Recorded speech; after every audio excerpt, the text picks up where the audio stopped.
Assalamu alaikum wa rahmatullahi wa barakatuh.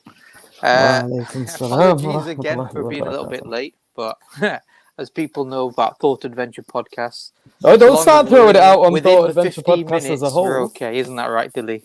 It is absolutely, bro. Absolutely. Alhamdulillah. Notice. So, inshallah, today we have brother Dilly. Has he just got Explain, out Dilly from will you? say. Also, we have Yusuf, obviously. Assalamu alaikum, Yusuf. Walaikum salam. You're muted, but don't worry. I will introduce you, Yusuf. Don't worry. Muted? I'm not muted. Regular panelist. Can't hear you. Why can't you hear me? What? Nope. But anyway, just wait. We'll carry on. I don't know how is it that we could hear Yusuf before backstage, and now for some reason we can't hear him. But anyway, that's just how we roll here, brother Dilly. Sounds So- like censorship to me. I know. I was just thinking now. Can you hear me now? Inshallah, just by way of introduction to our special honoured guest, Dilly Hussain. So brother Dilly, he is editor or co-editor. Is it co-editor? Editor of Five Pillars. Deputy editor, co-founder. Deputy editor, co-founder of Five Pillars news outlet, which does online journalism as well as online videos and reporting from around the world. And I think it's probably one of the most. I think it's probably the most unique sort of Muslim-based media because you're international. You don't just focus on a local region or a local area, but rather, and you're primarily Muslim-centric focused, isn't it? It's not like an Asian or an Arab. Absolutely. So, I mean, for the brothers and sisters who are joining us, Assalamu alaikum. Sharif, jazakallah khair for giving me the invitation. It's been a minute since we've last seen each other, let alone shared a platform. Five Pillars News is the largest English language Muslim news site in the world. Now, you'll find Muslim media outlets, sure. You'll get your One Path networks, your Ilm feeds, your Islam 21 feeds, your Doams. But in terms of a media outlet run by qualified and experienced journalists, specifically focusing on news from a Muslim perspective, yes, we are the largest English language news site in the Western world. Yeah. If not the world, yes. Alhamdulillah. Dilly Hussain also has a BA in politics, and he also has a master's in journalism from the school. Was it School of Journalism? Sorry. The London School of Journalism. London School of Journalism, alhamdulillah. Yeah. So, we have, and he's been on many mainstream media outlets, including Sky News, BBC, ITV News, as well as some of the international ones. I think TRT as well, the Turkish one. TRT, RT, which is no longer with us, RT, unfortunately. Yeah, Russia Today, Al Jazeera as well. So, alhamdulillah, he's here to really help explore, explain, and understand the issue of media, especially because of what's happening with regards to Ukraine and Russia. So that's why we thought, what it is that this has been a really hot topic in the media. It's dominated political discourse. It's all over social media. And so, many of us are sort of seeing what's occurring. But what we've also seen, particularly from a Muslim perspective, is we've seen this very unusual, blatant, I would like to say, sort of double standards. And we want to really explore that in a bit more detail. Maybe some people might critique and say there is no double standards. So we want to look at that. So we want to understand, though, generally, as a broader sense, about how media operates. What is this concept of free media? In terms of, is media sort of being co-opted by the political establishment? All of these types of topics we want to try and cover with brother Dilly Hussain. We've also obviously got Yusuf Ponders. Assalamu alaikum wa rahmatullah. Alaikum salam. Can you hear me, bro? We can hear you now, alhamdulillah. Crystal clearly. Apparently it was you, Sharif, not me, that had the problem. Oh, was it? I know you really couldn't hear you. Could you? No, you cut out for a bit, Sharif. You went silent for about 5 seconds, and me and Yusuf were looking at each other, thinking. I know what's going on. And the chat was saying they could hear me. Oh man! The problems always tend to be with Sharif anyway. So and he tries powering it off on everyone else like he did with Tap's usually late. Oh no! Making it like it's all. But yeah, anyway, so inshallah, that's the topic today. So we're going to talk about media. We're going to talk about media narratives. We're going to talk about power. We're also going to be talking a little bit about the Russia and Ukraine situation. And to be honest, Dilly, I want to talk about Russia at the beginning. And obviously, Yusuf, please add the points as well, because there are growing concerns amongst certain segments within our own Muslim community that there is this almost apologetic tone that's taking place in regards to Russia. Yeah, there are amongst some people, and it's not just Muslims, it's also amongst the left, who, sort of anti-colonialists or people who critique Western foreign policy, where whatever the West says, they tend to take the opposite position. Yeah. So if the West turns around and says that there is oppression against the Uyghur Muslims by the Chinese government, you'll have people who will question that, who will be skeptical, say, oh, it's just a conspiracy, it's CIA backed, that type of thing. And similarly, if anybody opposes Western sort of hegemony or critique Western, positions, like, for example, what Russia is doing today, opposing the West, then the assumption amongst some people is that therefore Russia must be in the right, because of, obviously, as Muslims, we've had experiences, and people have, I'm not saying we're people of the left, but amongst non-Muslims of the left-wing persuasion, they have seen and they've criticized foreign policy of the West, so they know how the West operates. So I really want to explore this. Should we be in the position where we're actually thinking, you know what, whoever opposes the Western narrative must have a point? What do you think, Dilly? Bismillahir Rahmanir Rahim, Alhamdulillah, wassalatu wassalamu ala Rasulillah. I think this is a conversation which Muslims have been grappling with for the last 10 to 14 days since the invasion or military operation, however you want to word it, began on the 24th of February. But I want to just send out a very simple principle, right, to Muslims especially. And that is, the West and opposing the West is not our furqan. It's not our criterion. What the West does and does not do does not set out how we Muslims go about approaching, analyzing, assessing, and then moving forward with regards to tackling a particular issue, micro or macro. Russia is not free or innocent of Muslim blood. It has to be mentioned from the very onset that Russia was always regarded as the arch enemy, the arch nemesis of the Uthmani Khilafah for the best part of 200 years. Its military aggressions in the Balkans and the Crimeans, it was the most aggressive and bloodthirsty in its military campaigns against the Uthmani Khilafah for the best part of 200 years. And this is something, there's various admissions from senior Ottoman officials and pashas and sultans and khulafa that said that the Russians, of all the Europeans that were giving the Uthmani Khilafah a difficult time towards its concluding period, it was indeed the Russians who were, in terms of body bags, in terms of making, invading, occupying the lands of the Balkans and Eastern Europe and elsewhere, it was Russia. Then we look into, obviously, the 45 to 50 years of communist Soviet rule and all the satellite states that fell under its influence. The living conditions for Muslims was horrific. Islam was entirely wiped out from the public space, entirely. Stalin himself killed, at a conservative number, 250,000 Tatar Muslims from Crimea. He wiped them out of the map, killed them, right? So, and then of course we have the fact that Russia provided the political backing and support to the Serbians and Yugoslavia when they committed the massacre of Srebrenica. We already know what happened in Chechnya and the flattening of Grozny. We have Syria. Have Muslims forgotten Syria? I just got back from Bakar Valley at the refugee camp in the Syrian border. The amount of widows that I spoke to, the amount of orphans that I met that were killed by Russian fighter jets and bombings. So anyone who believes, I mean, Europe, for Muslims to approach this situation as if evil incarnate on earth is manifested in the West and led by America and NATO, this is a very naive approach.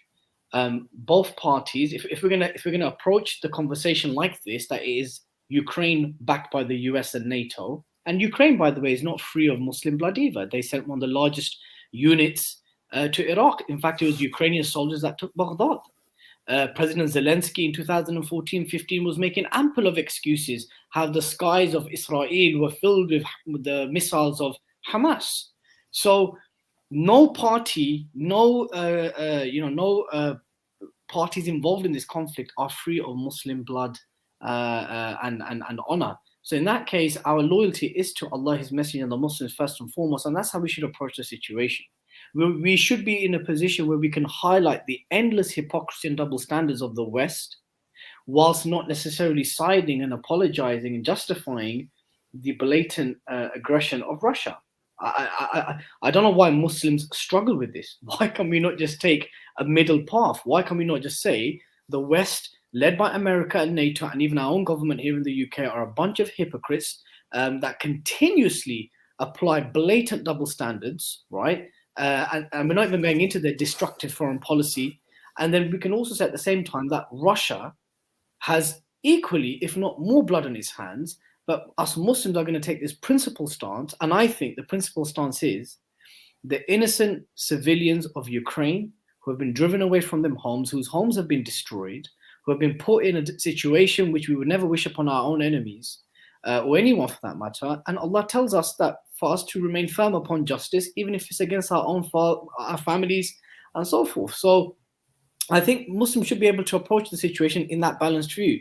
But what you find, Sharif, which you mentioned about China and the Uyghurs, you'll find many Muslims from Pakistan, because of the geopolitics of Pakistan and its relationship with China, they don't necessarily, they have much skepticism, right, with regards to the Uyghur situation. But especially when you have your prime minister numerous times has denied even what's happening there. And then you have anti-imperialists who are left-leaning, right, and they come in all stripes and colors. So I just think any Muslim, any observant, God-fearing Muslim should approach this situation in a balanced way, because we are a ummah of wasat, we are the middle path. None of the parties involved are innocent, but what happens in Ukraine will most definitely have ramifications for the Muslims of that particular region. It's a bit aggravating as well, because people do have this tendency to the black and white fallacy, like, oh, you're either with them, and if you're not with them, then you have to be with them. And it's this notion that the enemy of my enemy is my friend, and it's not always the case. No, the enemy of my enemy can be my enemy too.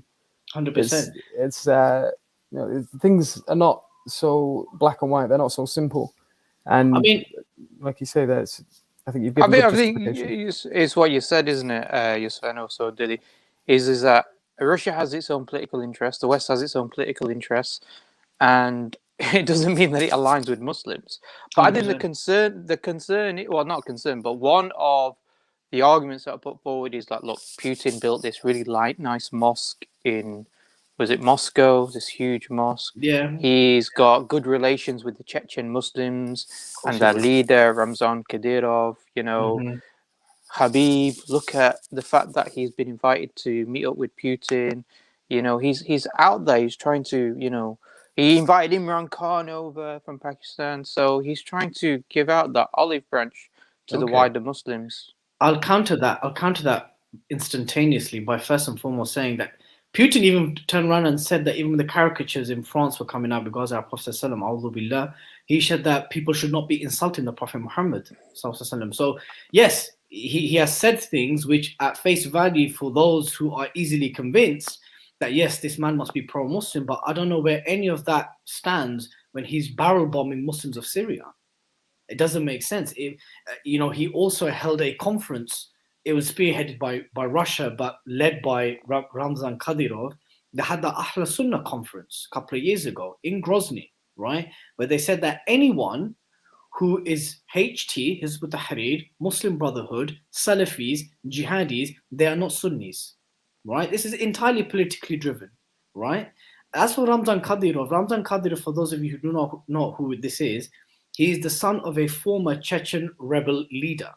Now, his throne was cemented when a deal was struck between his father and then later himself, where they would wipe out entirely the Mujahideen who initially fought Russia and gave him a solid bloody nose.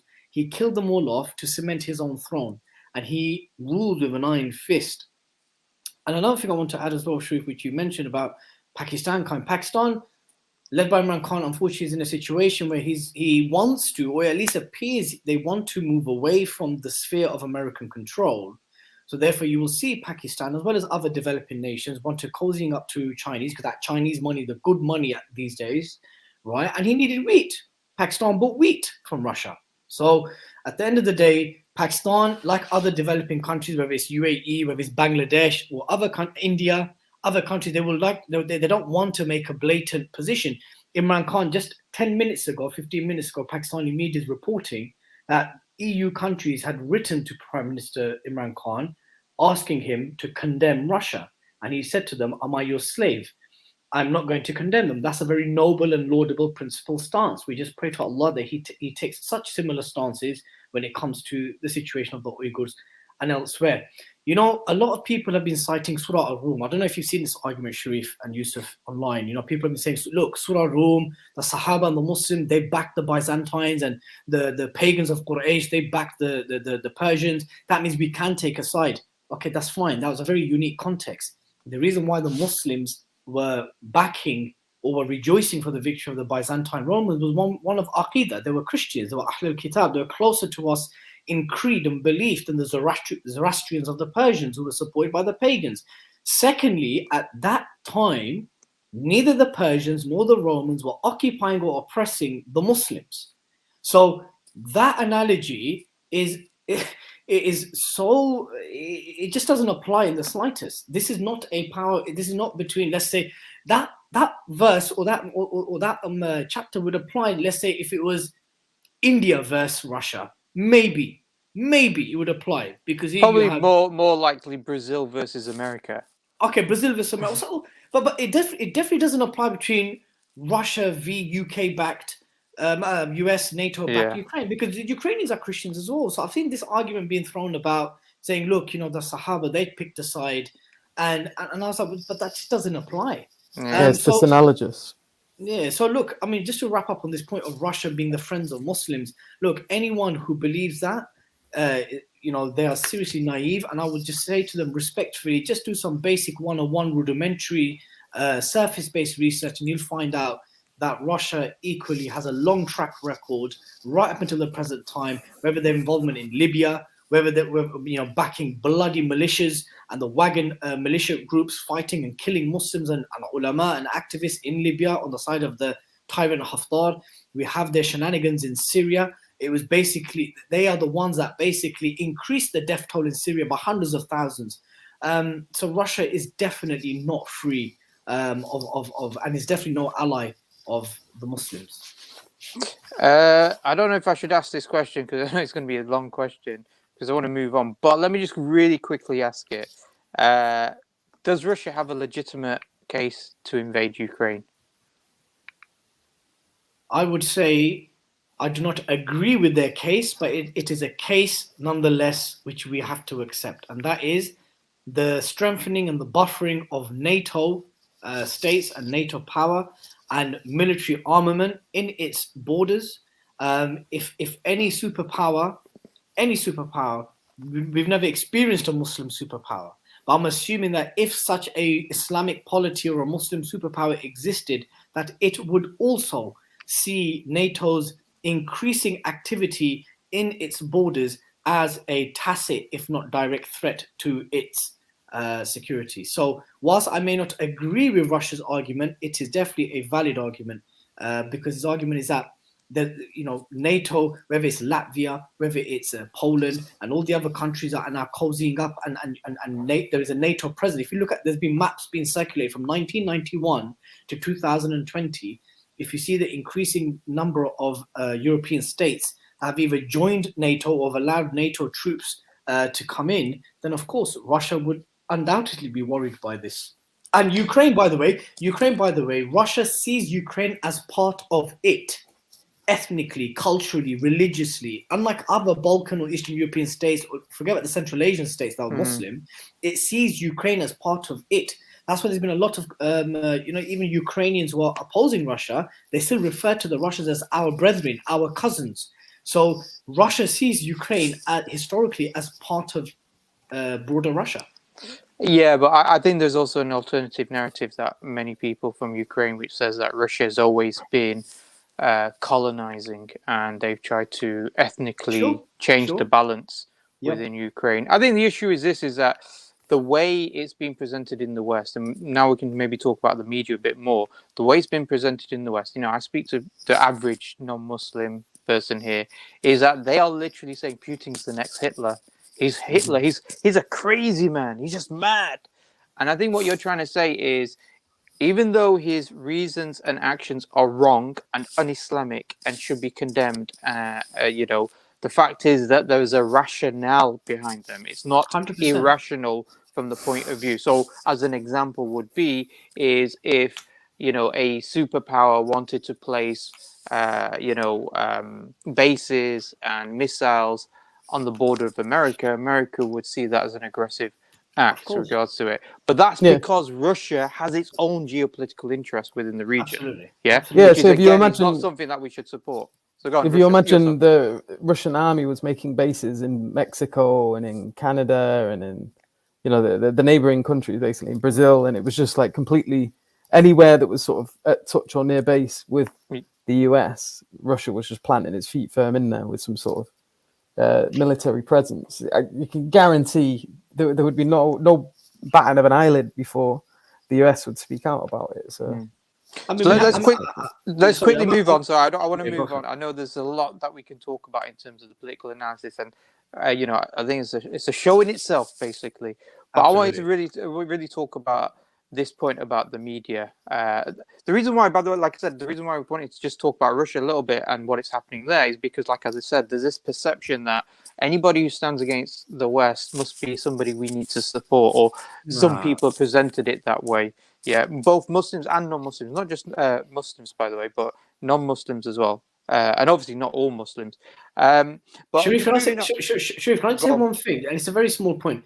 Look, if there's any group of Muslims that have to take a side, and it would make sense for them to take a side, it would be the Muslims of that region. So the Tatars of Crimea, or the Chechens in Ukraine, or the Chechens that are fighting for Kadyrov, because it will directly impact the outcome of that conflict, would directly and pretty quickly and immediately impact them. So if there's any Muslims where it would make sense for them to take a side, it would be those Muslims, not us, not us outside that region. Yeah, cool.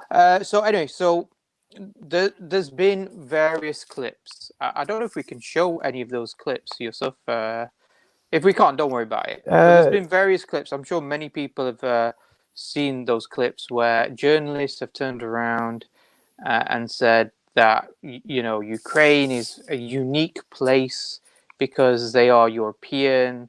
One of them said that. Blonde, blue eyes. Yeah, I think he was actually a Ukrainian politician who said that. Chief Justice, I think, of Ukraine. Blonde hair, blue-eyed, Christian. We've had recently a Spanish politician. I think he's from the far right, but he was voted into power. Who turned around and said that these are not Muslims. These are people like us. We should accept them. We've had other people turning around and saying that, journalists again saying that, and I'm paraphrasing here, about how these are, people that we can relate to. They're not from this uncivilized area. They're from a relatively civilized area of the world. The Europeans, the Christians. That came from Al Jazeera. Believe it or not, that came from Al Jazeera. Yeah. So there's been a number of these types of statements, regards to Ukraine, but are we really saying that there's a real media bias, or are we just simply saying, well, these are just isolated individuals who've made far-right groups, or ignorant journalists, or is there an actual bias? We have to accept, right, that naturally there will be more sympathy and a more outpour of empathy and mourning and sadness with people who look like you, eat like you, dress like you, speak like you, celebrate like you, you have a shared culture and religion. It makes sense. So I hope Muslims do not expect that Europeans should treat Muslim refugees in the same way that they treat Ukrainian refugees. In the same way, Sharif and Yusuf, our loyalty and our sympathy will naturally gravitate towards Muslims over non-Muslims. That's the truth of the matter. But the issue here is the inconsistency. And there's two major inconsistencies that we have to tackle and address, and we have to continuously tackle and address.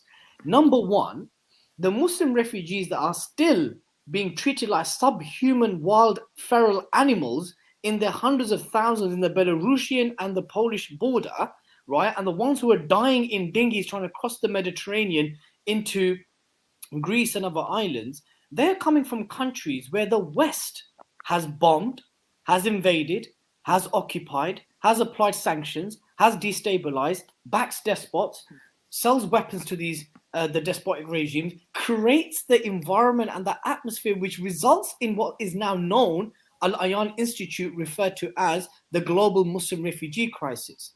So that's the problem here. I don't think the problem should be, and I don't think Muslims should be surprised or even expect equal treatment, that a white non-Muslim European should feel exactly the same way towards the Ukrainian refugees as they would with, let's say, the Syrians or the Afghans. I don't expect that. But what I do expect is a level of humility and acknowledgement that the reason why these people are at your borders is because you went over there, your governments went over there, destroyed their countries, and they came here for a better life out of desperation. Now, if anyone wants to counter, will say, well, why don't they go to Muslim countries then? Well, they are going to Muslim countries.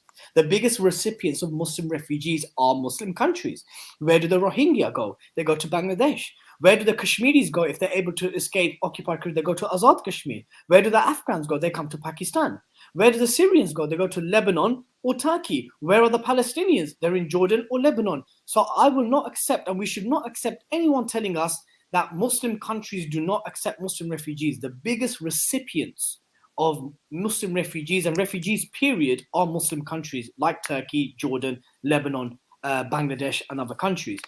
But the issue here is, Sharif, is that when the Western media and pundits, and we're talking about BBC, NBC, ITV, Al Jazeera, France 24, we're talking about mainstream Western media, yeah?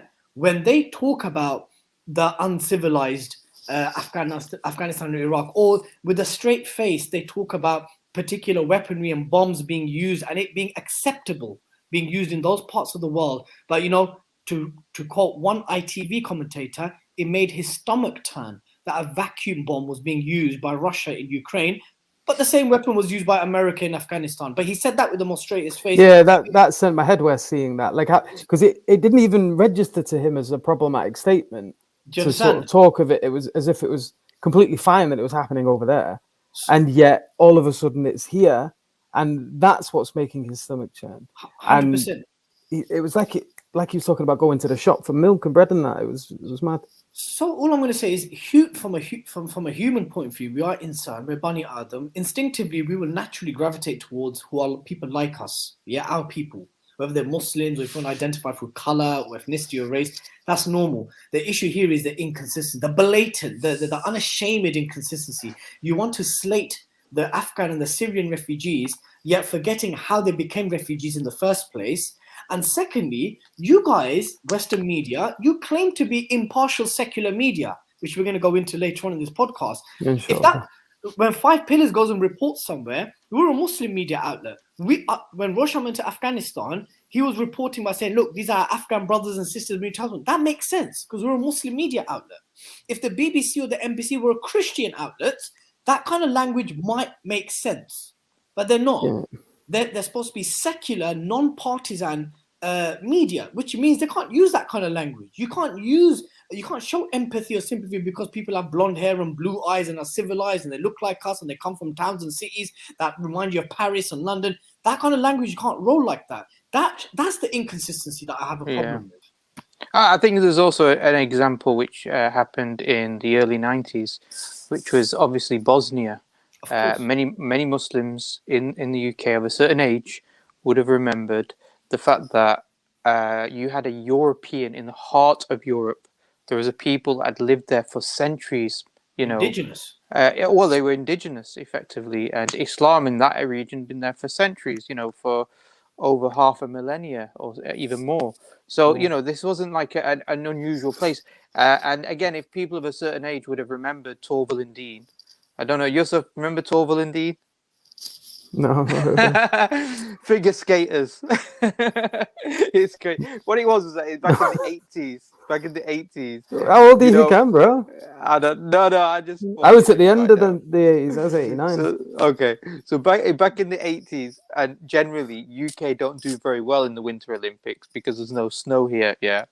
So there was one like figure skaters who won gold medal. Yeah, and it's like, oh my god, it was like a really big thing for the UK, and it was this figure skating called Torval and Dean. Dilly, remember this, don't you? Know this? I've heard. Oh, you heard of it? Yeah. I know what you're referring to, but me and Yusuf are more the same age group. You know what I mean? Sharif showing his cards here. But we've been trying to discover his age.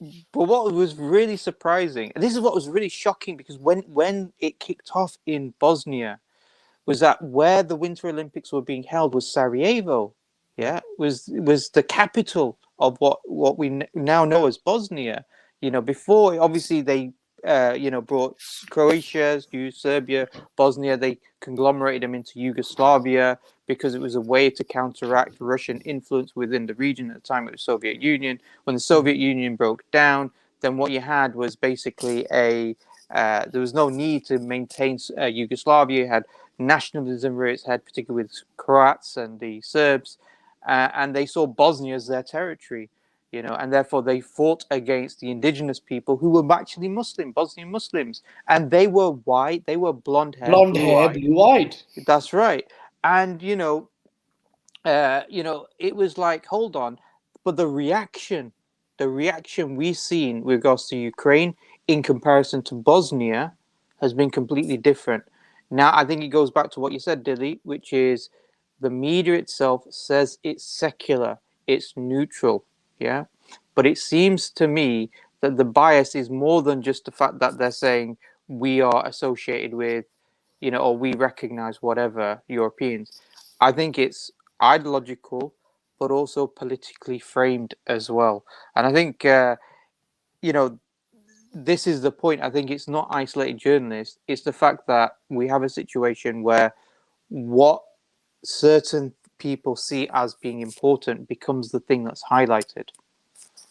Look, I think anyone with any kind of basic mental faculty, their ability to compare situations, have seen the global reaction of the Ukrainian crisis.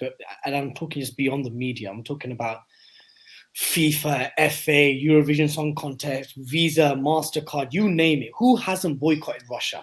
Cat competitions. You name it. Absolutely. Cat competitions. The guy's black belt has been rescinded. It's been insane, right? But if we look at the media, I think Muslims should be well positioned by now. 20 years of the war on terror should have told us that the media and governments are now hand in glove. And they've been handing gloves for the best part of a century. Now, classically speaking, historically speaking, traditionally speaking, this was never, ever supposed to be the case. And I know the thought adventure tends to, or mainly delves into philosophy, epistemology, and these kind of conversations. So let me just quickly give the viewers and listeners the concept of the free press. The concept of the free press emerged during the period of Enlightenment and post-Enlightenment. It coincided with ideas such as freedom of expression and so forth. In fact, the free press is the main manifestation of freedom of expression. Your ability to basically express ideas that hold or may disagree with or oppose with the power of the day. Yeah. So in fact, it was actually a noble and laudable idea, because Europe has its own history of being oppressed and censored by the Roman Catholic Church and so forth. So the period of reason which they champion and they celebrate, which led to many great things for Europe, the free press was as part of that. So it emerged in the early 17th century, late 16th century, around about that time. The very first newspapers and publishing houses was in Germany, and then they started coming out in the UK and France and elsewhere. So the idea of the free press was never supposed to be it to be synonymous or hand in glove with the state. In fact, it was supposed to be diametrically opposed to the state. Why? Because even till today, journalists who have undergone accredited qualifications and training, we are told in journalism school that the free press has 3 principles. Number 1, to account those in power. Number 2, to educate and inform the masses. Number 3, to remain impartial at all times. Those are the 3 founding principles of the free press. That's what I was taught. That's what journalists today are taught. And that's what we've been taught for the best part of a century. Now, when you look at... Go for it. I was just going to say, so how does it... Because to be impartial isn't free speech per se. Because free speech is sort of associated usually with this notion of being able to say what you want. But if you're trying to be impartial, that's not what you're doing here. Like, so for example, if we're saying that, well, you know, that this is emphasized on free speech for these people, and they're saying, oh, you know, it makes my stomach churn when it happens here. Oh, look, it's white, blonde hair, blue-eyed people, etc. Like, from a free speech perspective, you could maybe argue that that makes sense, because why not? You know, you can say what you want according to free speech to a certain degree. But when it comes to being impartial, that is, when I think of impartiality, I think of putting a limit upon how you describe things. You're trying to be neutral. So how does that interplay with so let me give you a very easy, it's a good question you posited, Yusuf. I'm going to give you a real life example, right? Okay. 2 people will know Sharif, right? Let's say 2 journalists know Sharif. One of them really likes Sharif, one of them doesn't really like Sharif, but they have to be impartial when they write something about Sharif. The one who doesn't like Sharif will intentionally choose 80% of his content about Sharif to be critical, harsh, unfair. And he'll just slip in about 10-20% of things, you know, that's either balanced or positive towards Sharif, and he'll claim impartiality. The one who likes Sharif, he'll put in 80% of his content will be supportive of Sharif and his positions and his argumentations. And he'll slip in just 10-20%, a paragraph or a line or 2 to criticize him and then champion impartiality.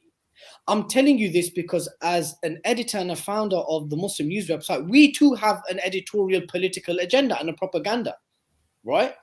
Every media outlet is propaganda. But impartiality is one of those things, it's one of those gray areas which you get to choose what you mean by impartial. In the same way that the Daily Telegraph, when they criticize non-violent Islamist extremists, they will slate a particular group or a figure, and they'll just slip in a paragraph or 2 or a sentence or 2.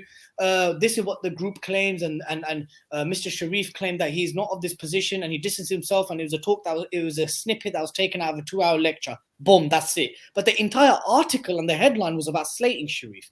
But then you'll hide behind the defense of impartiality because you included a sentence or a paragraph or a line or 2 to express balance. But and I'm fine with that, because I believe as a Muslim journalist, you can't be impartial in cases of clear injustice and oppression.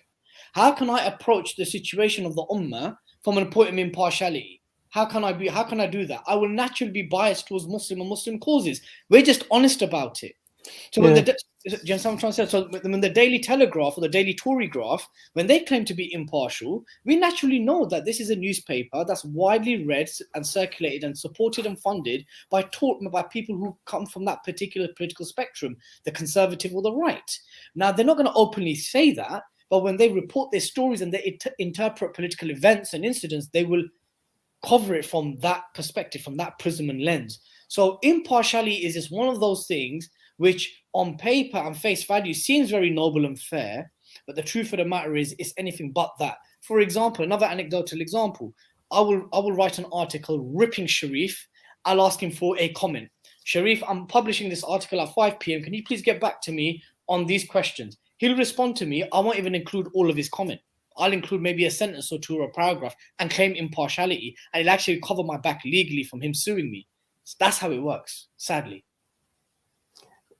See, none of this would be that, like, when I was in uni, one of the essays they made us write was on our bias. And this was something that was sort of emphasized. That bias is almost inescapable. Of course. And the best thing to do is just to sort of own up to your biases, to say what they are, so that when people are looking at what you're propagating, they can see what what angle you're coming at from. Now, the issue here is when you're looking at quote unquote the neutral press, the ones that are saying, we're taking it from, no one's side in particular, we're just reporting the facts. It's very deceptive because people think that that's what they're getting, and it's not what they're getting at all. And this sort of touches on, there's a really, really good video by Brother Halaby. I'll pull up the video, to be honest. It's called, it's a video that's basically against this notion that many people put forward, that it's a conspiracy when people say that the media is out to get Muslims, or that the media is biased against Muslims. And in this video, he basically just pulls up article after article after article, going into this in a lot more detail, showing that that's just not true whatsoever. So there's one from forthcoming in Justice Quarterly, volume 36, issue 6, published in 2019. The title of the article is, why do some terrorist attacks receive more media coverage attention than others? And so in this essay from this journal, they show that Muslims perpetrated only 12.5% of 136 terrorist attacks, yet they received over 50% of all media coverage. And if Muslims were the attacker, they were 405%, they'd receive 405% more of the coverage. And it's just like all of this. I'm not going to go through it all because it'll take ages. But the point is that was quite a prominent piece of research that came out a couple of years ago. I think, if I'm correct, that was based in the US. I think possibly. I think so. So basically, where Muslim terrorism coverage received 350 to 400% more coverage, even though they committed significantly less, and white supremacist right-wing terrorism received significantly less whilst being the biggest perpetrators. Yes. And similarly, Yusuf, bro, there's been a piece of research, the main one in the UK is one that was carried out by Professor Paul Baker of the University of Lancaster, where he basically said, he basically analysed and critically looked at 250,000 newspaper articles from the period of 2001 to 2008. And he basically said that 21 negative articles to one positive article. Whenever there was a positive article about a Muslim, it will rarely mention their faith, and it will always be about them being British or British Pakistani or British Asian. Whenever there was an article, the 21 ratio, it would always be about extremists, Islamists, fundamentalists, Sharia law. There'd be certain words that would be commonly associated with it. Keywords. And they drop these keywords associations constantly. So that when you hear one, you constantly think of the other. 100%. And they group them so that there's this sort of linking if you're exposed to it over and over and over again. And even just looking at the stats for whenever Muslims are being talked about, 3% of the time they're allowed to self-represent. 97% of the time they're being represented by other people who are non-Muslims. Donald Trump was able to speak on behalf of Muslims 21% out of all media coverage on Islam and on Muslims. 21% of that was by Donald Trump, and 3% was on Muslims. And that 3% might not even technically be Muslims. They could be a deviant sect. They could be some very far, Khawarij extremists, and they would fall under that 3%. So it's not even like they're getting a fair amount. And often the case, it'd be if there was a positive, like you just mentioned there, the positive things would often be overlooked. Or not associated with the faith. Or not associated with the faith. So just to repeat that point, though, so you're saying that out of 21 articles that are negative, you might get the odd one which is positive for the Muslim community or about Islam and Muslims in the UK. And of that one article versus 21 that would be positive about Muslims or Islam, it wouldn't mention the faith. There's little to no mentioning that the good thing that this person or organization did was because of their faith. It was because they were British, or there would be an ethnic association to it. But the 21, so when Professor Paul Baker at the University of Lancaster looked at 250,000 brothers and sisters, think about it, that's a lot of research, 250,000 newspaper articles, and he basically said the ratio was 1 to 21. And then the American press, which Yusuf was just referring to, that was basically 350 to 400% more coverage Muslims got, whilst being significantly less perpetrators of terrorist acts. But look, again, when you look at the Seerah, and we look at when the Quraysh, they basically utilize their best poets to spread lies about the Prophet ﷺ, right? He's a soothsayer, he's a magician, he's a madman, and so forth. Yeah. When the Muslims reached a position of power and influence, what did the Prophet ﷺ do? He utilized his poets to counter some of these lies. In fact, he used to specifically allocate certain Sahaba to counter many of the lies and propaganda against Islam or Muslims and himself. He used to allocate certain Sahaba to counter it with their own poetry, which was the media of the day. Joseph Goebbels, the media propagandist for Adolf Hitler and Nazi Germany, said that if you tell a people a lie long enough, they may not necessarily believe it, but the least you'll be able to achieve is that they will turn a blind eye to injustice and oppression. And that's what happened. Tell a people a lie long enough, you'll get loads that'll believe it, and then you'll get loads that'll be like, you know what? If we've been fed this every other day, there must be some truth in it, and they'll just turn a blind eye and they'll become desensitized to the oppression of a given people. In the case of Nazi Germany, it was the Jews, the Gypsies, and the disabled. And in the case of our reality, and has been for the last 20, 30 years, from the Muslims. Yes, this is the video that I was talking about. That's pretty much going over all the details that I was telling you. I'm not going to play it all, but so that's the article that mentions a lot of it. And if we skip, you can see, here. So I think there's some. Oh, there we go. Yeah. So for example, the notion that Muslims. One sec, I'll let it talk itself. Whilst you find the clip, Yusuf, look, in the UK, Sharif, you know this as well, bro. Whenever there's a Muslim-related issue, usually related to terrorism or counter-terrorism or CVE, you will find Muslim representatives that are absolutely have zero traction or support in the grassroots, right? Whether it was Quilliam, who enjoyed that for many years, and they are no more, alhamdulillah. Sarah Khan, the likes of Rashad Ali, Qadianis. You'll get people who have zero to no traction in the community. Then I remember there was a big discussion around segregation or separation of genders at universities. Yeah. And Channel 4 News had a debate between Nazrin Nawaz, but the one to debate for the fact that Islam doesn't have this was Mariam Namazi, who's part of the ex-council, ex-Muslim Council of Britain. So it's actually, she's an open murtad who represents, ex-Muslims, who's trying to argue that Muslims have got it wrong when it comes to the issue of separation and segregation. And actually, what's interesting is that in that discussion, she was trying to say that people who push this idea are also, effectively akin to people who push for violence and extremism and terrorism, and therefore there's this conveyor belt. So, Yusuf, you were going to play the video, sorry. Yeah, so basically I can skip through this bit, but so the US resettled, this is just in terms of numbers, just to give you an idea of how this is often really overplayed.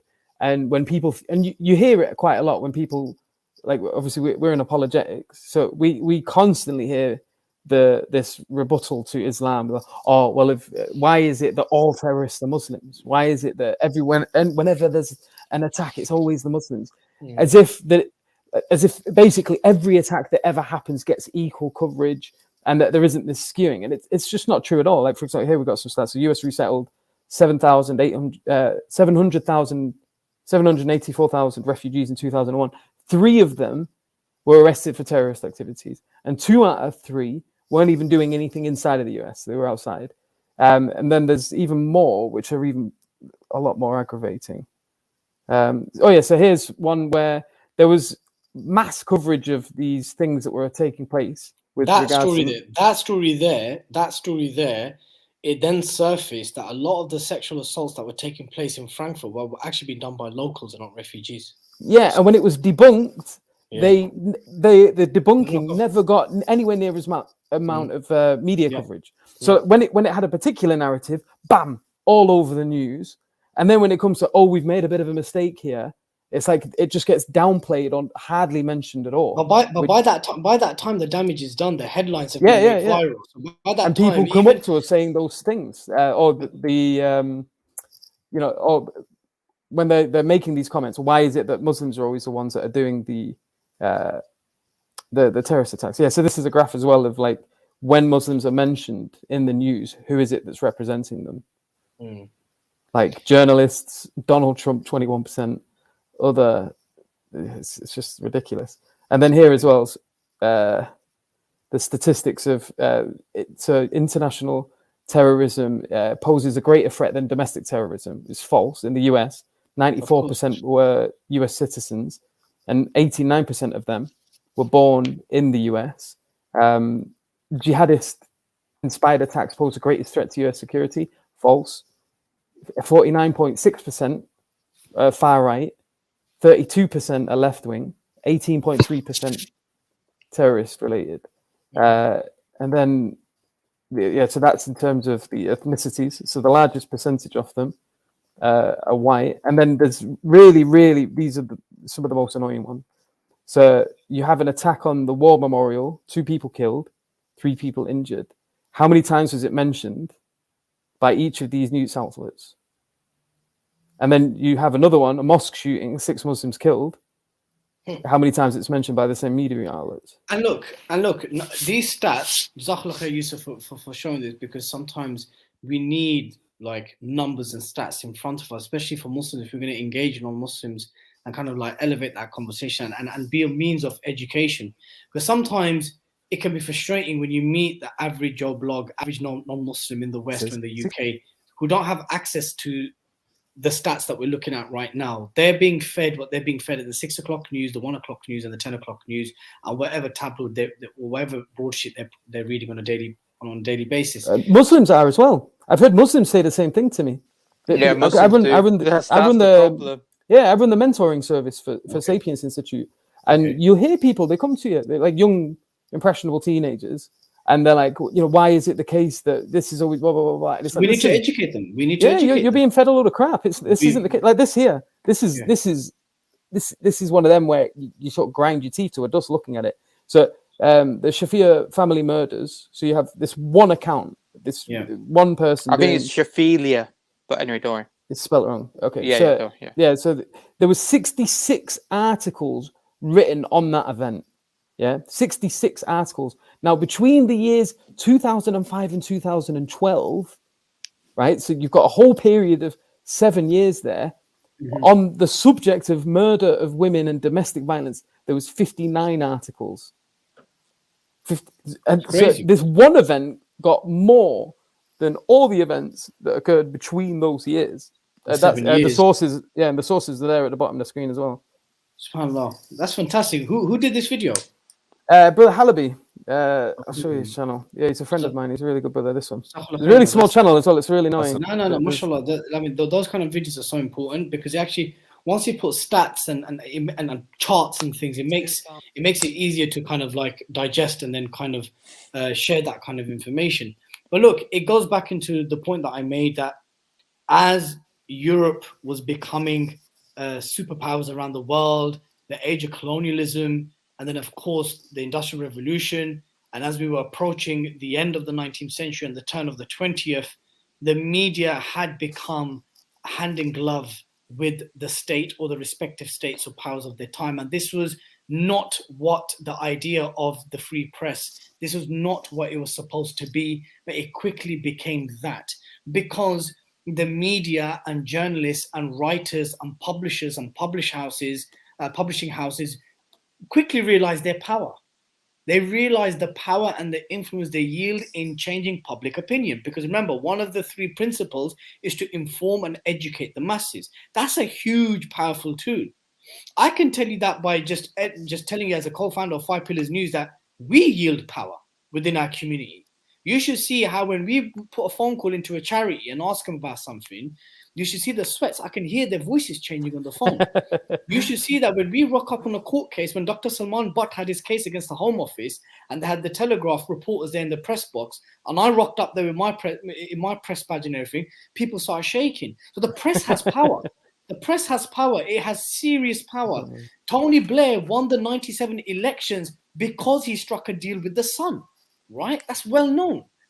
So we shouldn't be surprised by these things, but we have to continuously remind people that what the free press was and began, it is no longer that, and it very quickly changed into what it is now. And that is, it is a tool. It is the most powerful tool of states, right? And you know, it's an unfortunate situation, but we shouldn't be surprised by it. Yeah. So I think Yusuf mentioned a really good point, which is the fact that no human being can be free of bias. So this idea of impartiality, unless you're literally just going to reel off stats in your article. But even then, to be honest, that is still biased, because what stats do you choose? Yeah, what stats do you choose? What think tank do you cite? Yeah, you've only got so much time as well, and like you need to pick very carefully what information you're going to reveal in that time slot, and you can't reveal everything. Yeah. It's just not possible. Noam Chomsky, he wrote a book called Manufacturing Consent, and he did a documentary on the subject area as well. And what was interesting is what he said. He said that, look, how much inch columns, meaning how many articles there are in newspapers and print media, how many of these inch columns exist when it comes to certain conflicts around the world. And I think he gave an example of Indonesia, and he gave another example. And he said that, look, what you find is that both are equivalent in terms of the conflict and the devastation that it's causing, but the focus of the media is very different. It's focusing massively on this particular subject area. Can't remember the particular conflict that he cited, in comparison to something else. And what happened, part of the reasoning for the focus of one over the other, was because there's geopolitical interest in the West to highlight one conflict, but it was 100%. more in tune with the geopolitical interest to actually not highlight the other one. So therefore, what you have is you can be neutral, but you can be neutral in a way which is clearly biased, meaning you can report the facts, but if you're just focusing upon a set of facts or upon a set of particular, reality that's in its particular interest or the West interest, then that becomes the narrative that's created. So I think that goes on to the next point that I wanted to ask, which was that, in addition to framing, how else does Western media set narratives? Because I don't think it's the case that it doesn't set narratives. It does definitely set narratives. So, Dilly, in your experiences, mainstream media, how does it help set those types of narratives?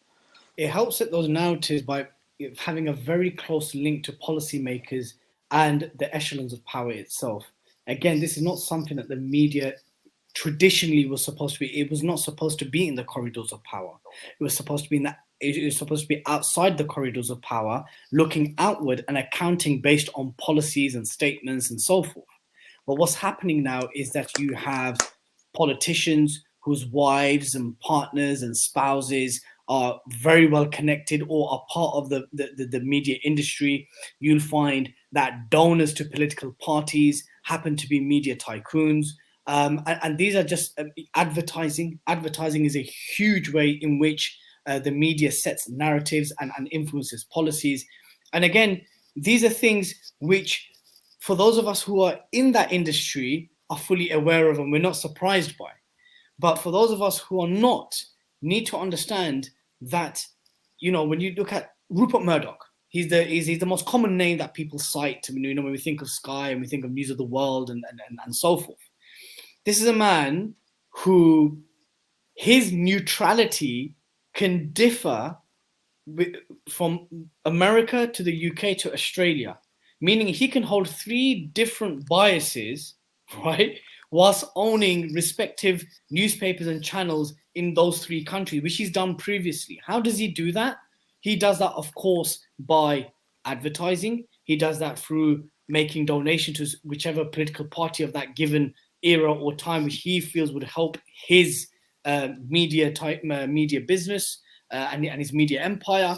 So these are just very small ways in which the media set narratives, because they are very closely aligned, whether it's through marriage, whether it's through business, whether it's through different kinds of relationships, that they're very real, and you'd think that, oh, okay, how can the wife of a politician, or how can the senior advisor to the prime minister also be someone who was a former editor of a newspaper? Let's take one very simple example: George Osborne.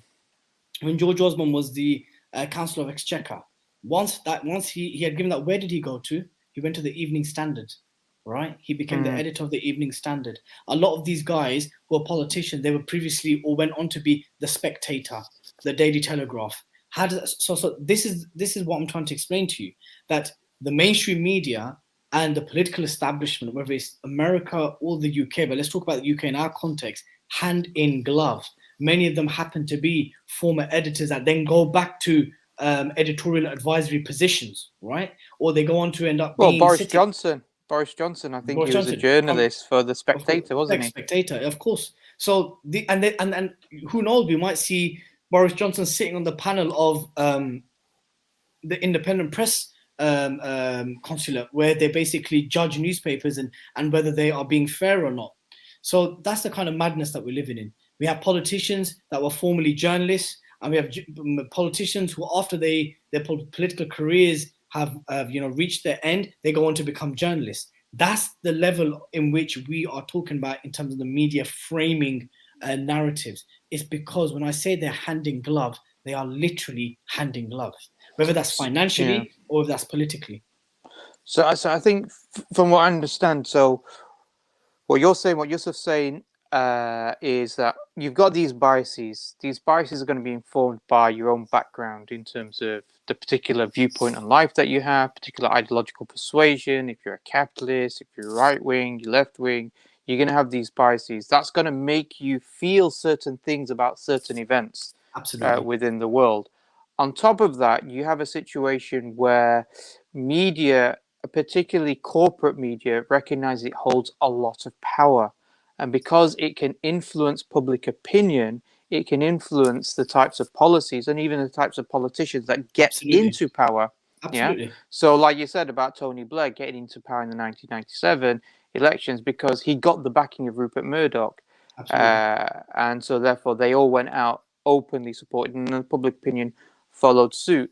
And then also what you're saying is that you have a very strong relationship between journalists and politics, that journalists become politicians and politicians become journalists as well. And I think that probably the third, or the other point as well, is we don't have a situation where anybody and I want to talk about this a bit more about social media actually, but we don't have a situation amongst mainstream media that anybody can enter it. There is a barrier to entry. You have to have millions of pounds in order to be able to, one, get into the mainstream media, and then secondly, then you have huge amounts of money that has to be pumped in order for your voice to be heard, regardless of that. So what you have a situation where you have to be of the super rich in order to have that ability to enter the mainstream media. And I think there was a statistic that I read a few years ago, which is that 87.7% of all print media, including publishing books, is owned by 4 corporations. Yep. Yeah. So there's only 4 corporations that own. That's in the UK, by the way. So if you've got those 4 corporations on your side, you've got the bulk of the print media that's going to be able to print and create a particular opinion and narrative for your particular policies or for whatever particular agenda that they're looking at. Sorry, Dilly, you were going to say something then? No, I was going to say, Jazakallah khair for highlighting that. That's a very important one. So 87%, just think about that, brothers and sisters. Put that into perspective. 87% of newspapers, publications, and books is owned by 4 corporations. That should give you an idea of how powerful the corporate media is and how there is a huge conflict of interest. And so therefore, it absolutely matters when it comes to reporting on domestic policies and, of course, war coverage, right? And we have to also then think about the role of companies like BP and Shell and these huge oil companies and natural resource companies are also linked to media and policymakers. It is a massive field of power, trillions of dollars and pounds, concentrated in a very small group of people, and they benefit greatly through war. So therefore, the narratives that we get pushed onto us on a daily basis is by no chance a coincidence, and it's absolutely orchestrated and manufactured. Okay, so Yusuf, I just wanted to ask, just as a further point in regards to this, is that, okay, that's the case in terms of the media, but at the end of the day, you're still free. Yeah, we can still, write an article, publish, maybe more questions for Dilly. We can still do what we want to do. It's like, if Russia Today wants to publish a news article that goes counter to the narrative, if the thing is with this, they've been shut down. They've been there is no RT. RT's been taken off. Okay, well, maybe Press TV then, Dilly. Press TV's been taken off YouTube and it's been taken off. Yeah, I mean it's on Sky, but it's been taken off all the other channels. It's been taken maybe off if Al Jazeera wants to have an office in Afghanistan or Iraq, Al Jazeera is different. It's backed by Qatar, and Qatar is a friend of the UK. But it was also bombed by America in Afghanistan and in Iraq. They bombed the offices because and the assumption is that they were providing an alternative narrative that America didn't like. Yeah, and then America turned around and they said, well, it just happened to be a friendly fire or whatever it is. Of course, Al Jazeera English and Al Jazeera Arabic have completely two different narratives. Al Jazeera English will have a very liberal, pro-Western narrative, and then you find Al Jazeera Arabic, which is very conservative, and one would say at times pandering to Islamists, right? Completely the same channel backed by the same state will have two completely different narratives for two completely different audiences. Let that sink in, brothers and sisters. When you see AJ Plus videos, you would think to yourself that this is some woke, left-wing, pro-LGBT channel that's pushing these videos. No, it is being published by a Qatari state-funded outlet. But that same AJ Plus videos would not be aired to the Arab Muslim audiences. Again, that shows you how even media panders to different audiences. The same way that Rupert Murdoch, he would pander to different audiences, whether it's Australians, Brits, or Americans. But Sharif, just on a quick point, bro, because there's a brother called Sami Hamdi. He's a lovely brother. He's a commentator. He said that, look, come on, surely we can choose a lesser evil here. You, Dilly, you're running 5 pillars. You're in the UK. You slate the British government and the West day in, day out for their destructive policies and the inconsistencies. I beg you, go try doing that in Russia. You publish one article, you're going to be in prison, tortured, possibly killed. He goes, so surely it is better. He goes, surely from a lesser evil point of view, he goes, it is better for us to kind of back the side of NATO and US and the West, because irrespective of their ghastly and bastardly foreign policy, which has got the blood of the Muslims in their millions for decades, we can say and practice our faith. Surely that is better than in Russia. And I guess that's a case that can be made, right? But that doesn't necessarily mean that we don't carry on holding the power to account. And that doesn't necessarily mean that we then become apologists or to kind of downplay the role of the West and NATO in the Ukraine-Russia war. I understand what he meant. He goes, okay, well, try running 5 pillars in Russia. Let's see how far you get. And he has a point. And he even said from a dawah point of view, he goes, the way Muslims give dawah in the US and in the UK and even in Ukraine, Sharif, we know brothers close to us, mutual, who've been in Ukraine, who've lived in Ukraine, right? And even they have said, yes, it would be easier to give dawah there than to give it in Moscow or St. Petersburg. Yeah, and I get that. But does that necessarily equate to mean that we then kind of like take it easy on the West or take it easy on NATO in our coverage and our criticism? I don't think that should be the case. No, because that's just a sort of that sort of defeats the point of this whole thing that you wanting to pat them on the back for. Who's making that noise? Was it Sharif with his dodgy mic again? No, it wasn't me, man. It wasn't me. Honestly. Go, sorry, Yusuf. But yeah, so it sort of undermines the whole point of why you want to pat them on the back. Like, you want to pat them on the back because they let you do all of this. So then what? We don't do any of this? No. I think to be honest, the West is very clever. Western political establishment is very clever. What they do is they give the impression that, yeah, you can. There are no barriers to access. But as you mentioned, Dilly, and it's been mentioned, Russia Today was taken off air. Press TV was taken off air. Yep. Yeah. Yep. There have been Al-Manar, which was a TV channel which apparently had close links to Hezbollah. That was taken off air in America. And in fact, the person who brought it to America or provided it as a satellite channel in America was imprisoned for 10 years. Yeah. So when it comes to a media outlet that has direct political influence to such an extent that it is antagonistic to Western political interests, then they will be like the Russia.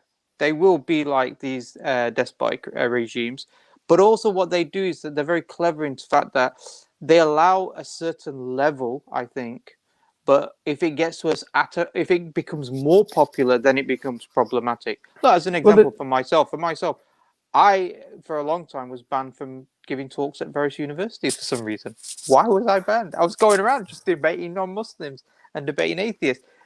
Mufti Menk was banned from going to give talks at universities. Zakir Naik was prohibited from entering the UK. Yeah.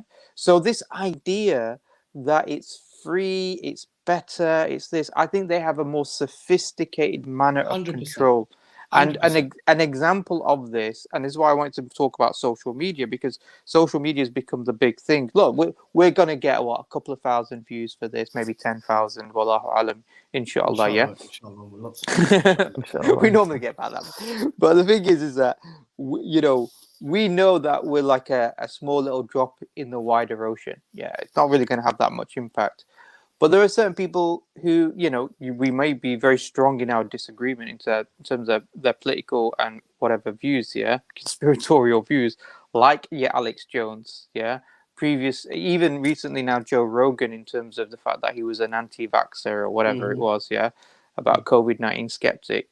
And, they were trying to push him out of Spotify and podcasts. And they banned numerous people, from YouTube and from social media platforms. Yeah. And what's ironic, by the way, is the one, I think he's spokesman. I think he's a spokesman for Facebook now. He's Nick Clegg. And Nick Clegg was the leader of the Liberal Democrats Party in the UK. Of course. Yeah. So you have a situation, again, politics and journalism becoming there. And also what they also did within social media generally is that the platforms themselves, they redesignated them as publishers. Yeah. So they have now editorial responsibility about of the content that we produce. Yeah. Yep. So suddenly now that's why they are banning many users. They are, restricting their content to be shared. Tightening the algorithms into community. That's right. With certain people. Yeah. Like, for example, I got a message from Facebook saying, this is going back a couple of years ago, that my content has been restricted in Russia. I don't know why. Must have been getting a lot of views in Russia. Maybe they were anticipating this episode. So look, Five Pillars just 7 months ago, when everything was kicking off in Afghanistan in August, we were shadow banned. We were shadow banned for 3 months. And so you have to understand that Facebook for Five Pillars is where 42% of our audience and our readership come from. Just because we mentioned Taliban and Afghanistan, which for whatever reason was flagged, they shadow banned us for 3 months. That's happened previously to us, where we were shadow banned for 8 weeks when we mentioned the name of Sheikh Khadim Rizvi, the deceased leader of a very prominent Islamic movement in Pakistan. So even the likes of Zuckerberg and these guys, they have now basically also become hand in glove with governments, where they clear biases with regards to coverage for Palestine, but anything that's critical of Israel will be very quickly flagged as anti-Semitic and hate speech, and will go against community guidelines. They're seeing similar things in YouTube, where certain clips and certain words, whether it's to do with COVID and anti-vax or whatever it may be. So they are now, as Sharif rightly mentioned, they are now, instead of being social media platforms, have now been designated as publishers, who now have a right to now basically look at the content and edit or remove or censor a particular type of content that goes out on their platforms. And I think Muslims have to play the social media game cleverly, and I think many Muslims have, right? We know that there's many Muslim brothers and sisters, organizations that have huge followings online, huge. And some of them have chosen the safe side, which is basically, let's not talk about politics, let's not talk about controversial things, because there's a particular da'wah that we have to give, and we don't want to threaten that or risk that. And then there's those who have kind of maneuvered a very smart way in terms of what they hashtag, what they don't mention in descriptions, what they don't mention in titles, and so forth. And I think we just need to be resilient in the sense that social media is here today, it may not be here tomorrow, and we'll just deal with whatever platform of the day it is until we've secured something that's independent, truly independent, where Muslims can actually air their views without the fear of censorship. But until then, we're going to have to play the rules. We're going to play by the rules of the game, which have been set to us, unfortunately. Yeah, and I think that's something that we all recognize, isn't it? Is that at the end of the day, we can build a massive social media following and have loads of people watching us and doing these types of things, but it can come to an end. And I think that's my issue is that literally. I think it is a strategy that is created within the Western political establishment. When I say West, I'm talking about the political establishment, which is that they want to create the perception that it is free, that it is open access, it's neutral, and there's no barriers to entry in terms of getting your ideas out there. But I think it's very clear the manner by which they can control. And one of the ways that they can control is by saying, well, you do have your 5 pillars. You do have, X whatever person doing dawah or talking about these types of issues. But if you get to a certain level, like your Russia Today and others, and I don't think you can turn around and say, okay, Russia Today is not a propaganda machine for the Russian state. It is. Mm-hmm. But I also see the BBC as a propaganda machine for the British state. Yeah, absolutely. So Fox News, if you just have to look at Fox News, it's pretty damn clear that it's a propaganda machine for a particular segment of American society. So a dominant segment, but just look at the BBC. Forget about Palestine and the Muslim world issue. Just look at how the BBC dealt with Corbyn, right? Yeah, and how their senior home correspondent, forgot the Janani's name, something Kuzenberg, yeah. She was blatantly caught so many times lying about Corbyn, purposely ignoring things that he's basically retracted or clarified. And she was peddling this kind of anti-Corbyn agenda day in, day out for as long as he was the leader of the political party. And this was a fellow white, British, non-Muslim, secular liberal, but from a particular spectrum that they found uncomfortable and problematic from the establishment point of view. The BBC is absolutely the mouthpiece of the British government when it wants to be. And of late, and in recent years, and especially when it comes to the war on terror coverage, it has been absolutely the mouthpiece of the British government. What's also interesting, from my understanding, and maybe you guys can correct me, is the impartiality rule as a law, legislation in terms of press, only applies to domestic politics. It doesn't apply internationally. They don't need to be impartial. So BBC does not need to go, I think, to Russia in order to get their particular views. They might, and I think as an example, from a legal point of view, yes, yeah, not from a principle point of view, bro. Yeah, from an ethical point of view, yeah. But I think so there was a few years ago, it used to be the case that whenever a particular leader's name was mentioned, they would give like a little soundbite. So they would say Ahmadinejad, who was the president of Iran at the time, and you say, who called for Israel to be wiped off the map, said something completely random, not related to that, but absolutely. They would constantly repeat that same point. Of course. And in fact, they got called out. They got called out regards to this by a journalist student. They used to on BBC Radio 4. They have this. If you have criticisms or points of view that you want to raise. So she actually said, "So why do you put these little snippets?" And I think when they got caught out and it was exposed, I think that they stopped doing that particular approach. But when it comes to other examples, like the embedded journalists, you had invasions in Afghanistan and particularly Iraq. You had embedded Western journalists with British and American troops. Now, can you imagine that as a journalist, you're not fighting, you're reporting alongside fighters. Bro, I know. Journalists they're enemy non-combatants. They are. Right. And not They only are. that, but actually, They act as soldiers, but yeah. they just don't fight. They fight with their cameras and their hands and their reports. Because at the end of the day, if you're a journalist and your life is in danger, and the only people that's going to protect you is the Are battalion those you're soldiers? reporting on, are your Best be- soldiers that yeah, you're, you yeah, best you're be going to writing see them something. as your people. Yeah, this is the 100%. implicit bias. And 100%. also, not only that, but then what was being reported was now being censored as well, because because they're embedded, they're not free to roam. They had to go with the troops. And this is why some of the journalists, like from Al Jazeera, when they were reporting, they were free roaming. They weren't, I don't think they were embedded at the time, Wallahu alam, yeah? And some of them got targeted. And then the Americans said, we can't guarantee journalist safety unless they're embedded. So it's just another layer of control. But just to move, because I know, Dilly, we haven't got, how long have we got you for, Dilly? Hey, you got me for about 6 minutes. but I'll say, I've got me for another 10 minutes, Sharif. I'm here to quarter past, inshallah. Another 15 Jazakallah minutes. khair. So, right, really quickly. So, when it comes to this issue, that I just want to focus on this particular point. Maybe Yusuf as well can mention. Maybe Yusuf can also answer this point as well, which is that, look, when they talk about Ukraine, they're saying, look, Ukraine doesn't have warfare. It's never had this type of situation before. This is really unusual. Europe doesn't have warfare. Yeah, this is civilized. Yeah. When it comes to the Middle East, though, look at it, it's all messed up, man. These people are fighting each other. Recently, subhanallah, there were 51 or so Muslims from a Shia 62 from a Shia mosque that were blown up. You don't have that in other parts. So, it's natural that people are going to say that there's more brutality in these other countries and therefore be shocked when it comes to a European country.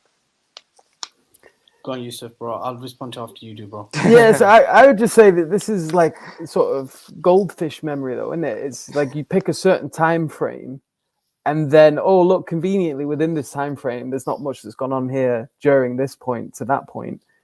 And like, that time frame conveniently happens to be where there's like a pretty strong alliance in place within everyone in that place. And they have strong economic and military involvement elsewhere in the world. They are engaged in warfare. The West is engaged in warfare. It's just elsewhere. We've pushed the war border so far away that it's not within vision, but it's still us that are fighting. With like, I have friends that I distinctly remember them saying, I want to join the army when I'm older because I want to go and kill Muslims. Like these are things that like get said. Like people do want to fight, like especially from like council estate backgrounds where there's not that much prospect. The army seems like a really good, like we've got the army recruitment offices all over the place, even just one around the corner from here. And it's often the case, like people do want to go fight and they don't get shipped off to Europe to do it. They're getting shipped off elsewhere. And so it's not that we're not at war, we are. And it's just, we send it out of sight. It's over there instead of over here. And it wasn't that long ago that the wars were happening here every other day. Like, so Dilly, how would you also respond to that point? I'll just respond to someone who says that. Like, look, sit down with me and give me 10 minutes of your time and I'll explain to you. I'll give you a quick history lesson, yeah? Whilst you're talking about Peshawar and Yemen and these countries like that, lest we forget, you are the continent that gave us 2 world wars, yeah? You are the continent that basically gave 2 wars that resulted in such death and destruction that mankind has never seen, yeah? So it's quite rich coming from Europeans, white Europeans telling us, right? Oh, it's not like the uncivilized Afghanistan or Iraq or Pakistan. And yeah, where there is a lot of destabilization and madness happening there. But even if we were to take those countries as examples, Pakistan, let's take Pakistan as an example. Its level and rates of domestic terrorism, what was it pre 9/11 and what was it post 9/11? What was it pre-invasion of Afghanistan? What was it post-invasion of Afghanistan? The stats will tell you a completely different story. That things were very different in Pakistan before the Americans arrived to invade Afghanistan. Sharif, you know this, bro. There was no serious domestic terrorism problem in Pakistan before the Americans arrived. Yeah, they created that narrative. They created the ideological bed for groups to emerge to want to see the Pakistani state as an enemy. But generally speaking, Europe is a continent that has a rich and bloody history of war. Yeah, lest we forget, and I'm talking from the era of the Roman Empire right up until the two world wars. And as Yusuf rightly mentioned, those wars have just been pushed out now. They've been moved away from the eyes and the thoughts and the minds of the Europeans, and now it's the Muslim majority world and other global South countries that are having to pay that price. But the World War I and World War II was less than 100 years ago. Go check the numbers out. Those were led by European powers, secular powers, Christian empires that basically brought the whole world into war. And that's one of, it's funny as well, because it's that forced the alliance between everyone. There was such a PTSD as a result of the shock of the world wars that they were like, whoa, like things 100%. Are getting really serious now. We can't do this anymore. Yeah, exactly. And so they're like, listen, if this happens again, there ain't going to be much world to be fighting over. Like we need to have a strong alliance. And obviously, like it was the invention of the nuclear bomb started coming out and everyone in Europe started having them. So it's like, all right, things are going to be, we need to ally with each other. And then you see these fights start going on elsewhere, funnily enough, with places that don't really have the same capability. Because they don't have to worry about it. So they didn't stop the war. They just PTSD within their own circles and moved it elsewhere. Absolutely. Look, we know when non-Muslims, and we're talking about genuine non-Muslims who ask this, and it's not their fault. You have to remember this as well. It's not their fault. If they're being fed and told something day in, day out, and every time they pick a newspaper or go into social media, their algorithms and news feeds will be looking very different to ours, brothers, yeah? And when they turn on the news, they're obviously taking and interpreting events and incidents very differently to us. So it just does require just a bit of education.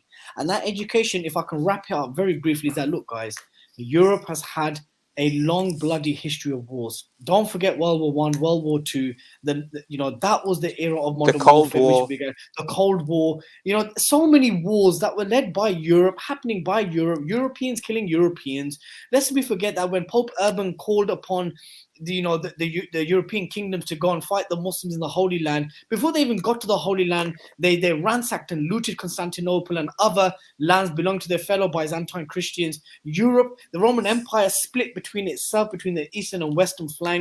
Europe has a long, bloody history of war, and World War I and II are the ones that stand out as the greatest wars that result in the greatest carnage and bloodshed in the history of mankind.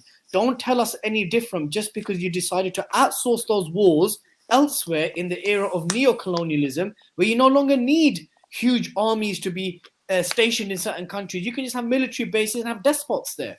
That's what it is. But for that level of conversation, Sharif and Yusuf, we do need to sit our non-Muslim colleagues and peers and fellow citizens down and say, look, guys, we appreciate that at face value, it may look like there's always madness and carnage and things happening in this part of the world. But surely just ask yourself, well, let us tell you, our lands and our countries weren't like this. They weren't like this 20 years ago. They weren't like this 50 years ago. They weren't like this 100 years ago, right? And I think those are the kind of conversations that we need to have. There is an element, and I think even a duty upon us to maybe educate and engage with non-Muslims who we have these conversations with in our social media content. And look, yes, it's very easy to accept that Yemen, Syria, Afghanistan, Iraq, Somalia, Pakistan, the list is endless. Yes, there seems to be a lot of madness happening in these countries. But then you need to then ask yourself, how did those countries get to those stages? How did those problems arise in those places? What role did the West, including our own governments, have in those countries? What was our contributing role to the state that we find these countries in, that we so easily call them uncivilized, unworthy of being bombed and maimed, but when it comes to our shores and our continents, all of a sudden we have amnesia that such a thing has never happened in this continent. I think sorry, go.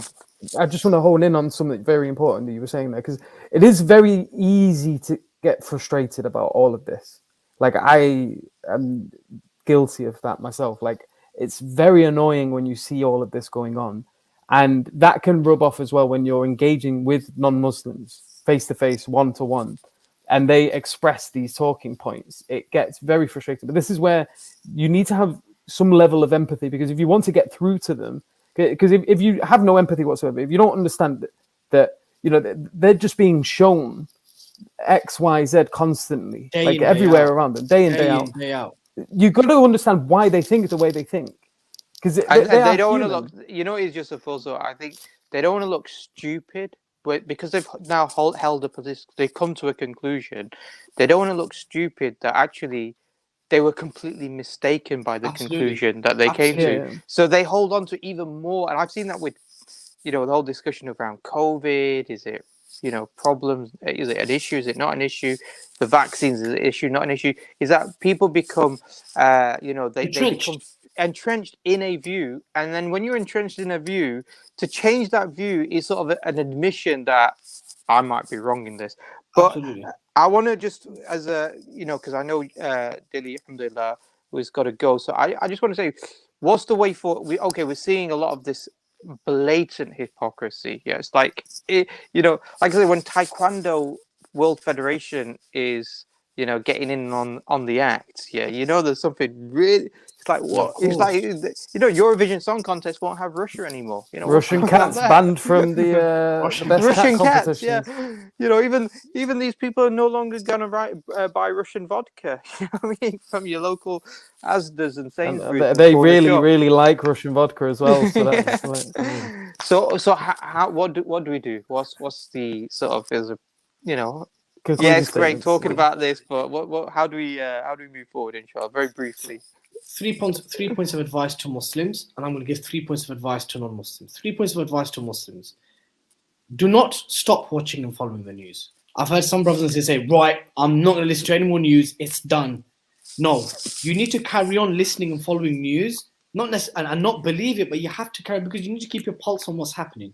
You need to know what your people and wider society is being fed, so you know how to handle it and deal with it once you go out there. So please, do not abandon watching or reading or following news.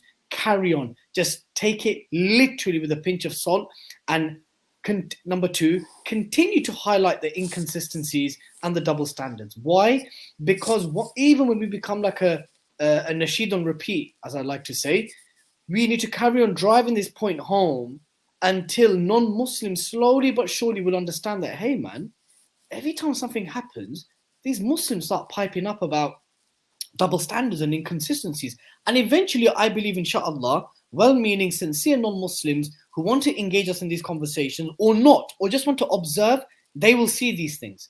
Wallahi, inshallah, wallahi, I have non-Muslim friends that I've been to school with, went uni with, played cricket with, worked with. They always message me and say, Dilly, you know what? Thanks so much. I never knew this. Thanks so much. Yeah, and all they message me saying, Dilly, you know what? Can you just elaborate on this point? And I'll get back to them. I'll say, well, look, this is what I meant. So there are good, sincere, well-meaning non-Muslims who want to know these things. So carry on highlighting. So number 1, do not stop watching and reading news. Number 2, continue highlighting the inconsistencies and double standards. Number 3, have a level of patience when engaging with non-Muslims. Yes. They are being fed lies day in, day out. Just like Joseph Goebbels said that not every single person in Nazi Germany was an ardent Nazi ideologist. They were people who did support Nazism and Hitler, but there were others who just enjoyed their life and they just fed what was being fed to them, or they turned a blind eye because they thought there must be some truth in this.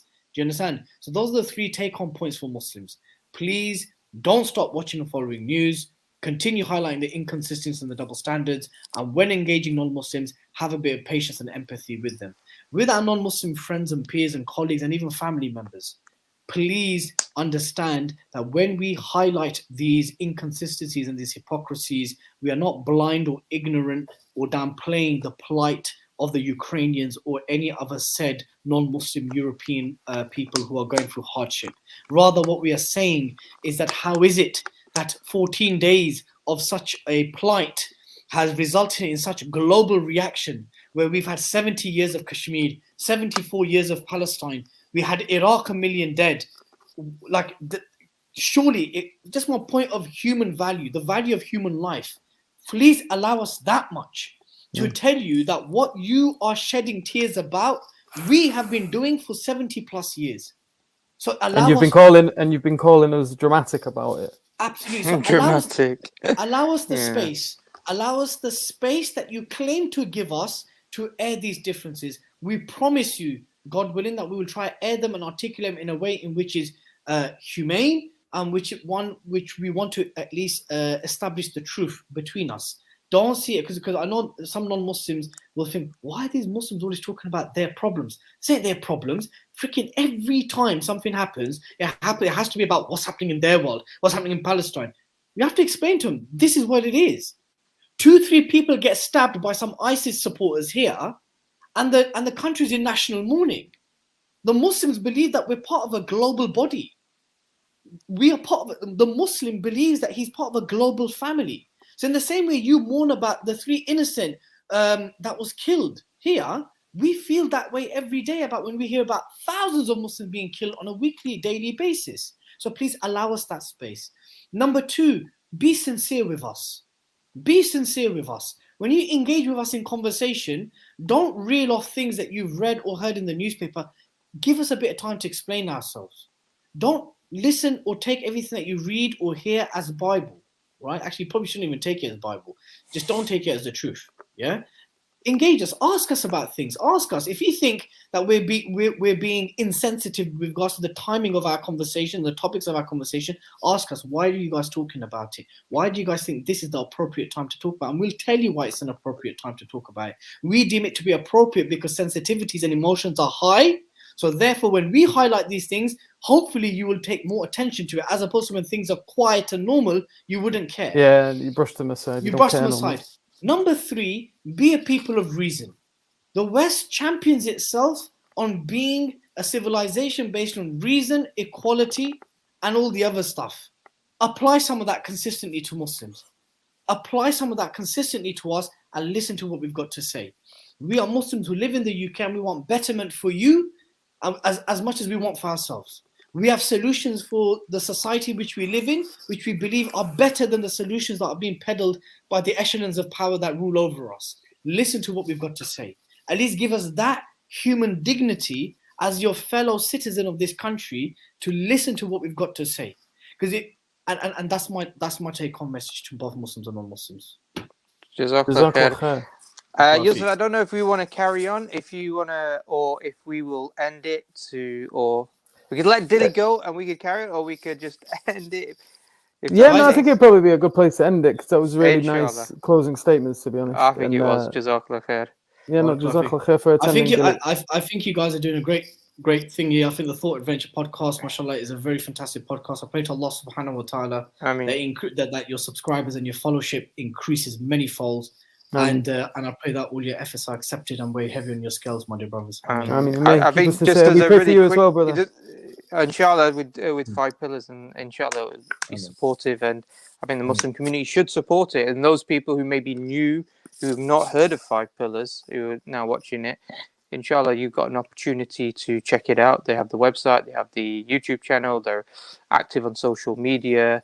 They have journalists around the world, so it's not like they're just journalists in the UK. So they focus on a lot of issues. They send some of their journalists around the world, like Roshan recently did a documentary and his thoughts about Afghanistan and visiting the post-American and Western era within the region. So inshallah, it's an opportunity for people to check it out. Alhamdulillah, we know that Thought Adventure podcast has a very good subscriber and viewership base, because Jake recently, who's in Canada, he's been meeting a lot of brothers. He's out there giving talks at the moment. He's meeting a lot of brothers that are speaking to him about Thought Adventure podcast and obviously his own YouTube channel. And one thing that Jake mentioned to us privately, he said that although we may not be as big as some of these other channels, we've got about 11,000 or so, or just under 11,000 subscribers, he goes, the types of people that watch our content are committed to our content, want to learn from it. So, alhamdulillah, we appreciate the audience and the support that you guys give us. Jazakallah khair. Inshallah, with that being said, I really appreciate Dilly coming on. Inshallah, we'll bring you on again. Inshallah. Sorry for keeping you much later than the proposed time. No, it's absolutely fine. That's right. Alhamdulillah. We appreciate that. Assalamu alaikum. Wa alaikum salam wa rahmatullahi wa barakatuh. And inshallah, I will, on that, I don't know if you've got any last words, Yusuf, actually, before we end. Not really. Oh, just really quickly, would've... I wanted to mention just really quickly. Sorry, I really wanted to mention really quickly. The reason why we didn't do Josh Rasmussen. One of the brothers was quite ill, so unfortunately, we had to delay it. So it will be. It is still going to be aired, but it's going to be in March 17th, 19th, I think. 17th, March I 17th. think it is. Yeah, so that's only a couple of weeks away. So alhamdulillah. Sorry, Yusuf, I cut you off then. You're going to say? Yeah, no. I was just going to say, those kind of conversations. I love them conversations. Brother Dilly's a joy to talk to, and that could have. Happily have gone on for hours and hours, I think, talking about lots of different things. But unfortunately, we've not got all the time in the world, and so we've got to try and limit these things. But he already stayed way longer than he proposed in the beginning, so may Allah bless him for that. And everyone keep him in your du'as as well. May Allah make him victorious in this world and in the next, and protect him from those that may do him harm. So Jazakallah khair, inshallah, like I said, we will, we've got shows still planned out, we've got courses planned out, we've got interviews planned out. But also we like to address some of the wider political issues, because the dawah that we see is not just academic or intellectual in terms of just belief focus, but it also sits within a wider situation within our Muslim community as well, and globally as well. So, sometimes we like to address these types of issues as appropriate as we can, inshallah. And certainly media is a very, a pretty important topic. Yes. Please make dua for the brothers in Bosnia as well, which is really important, because unfortunately the situation in Ukraine and the fact that Russia, what it's doing there, gives certain motivation to certain people to think, well, okay, there's a precedent that's been set, which is the invasion of Ukraine. So we know that there are, certain growing calls within Serbia to reinvade Bosnia, and something that I think our community needs to be aware of and highlight before it becomes too late, and the world's attention is on somewhere else and something happens within Bosnia. And inshallah, I think we need to sort of maybe address that particular topic area in future, or have more brothers address those particular topic areas on other YouTube channels, inshallah, as well. Jazakallah khair. Saying that, I'm going to leave it, inshallah, and say assalamu alaikum wa rahmatullahi wa barakatuhu, and we'll go to an outro. Wa alaikum salam wa rahmatullahi wa barakatuh. Are you mod by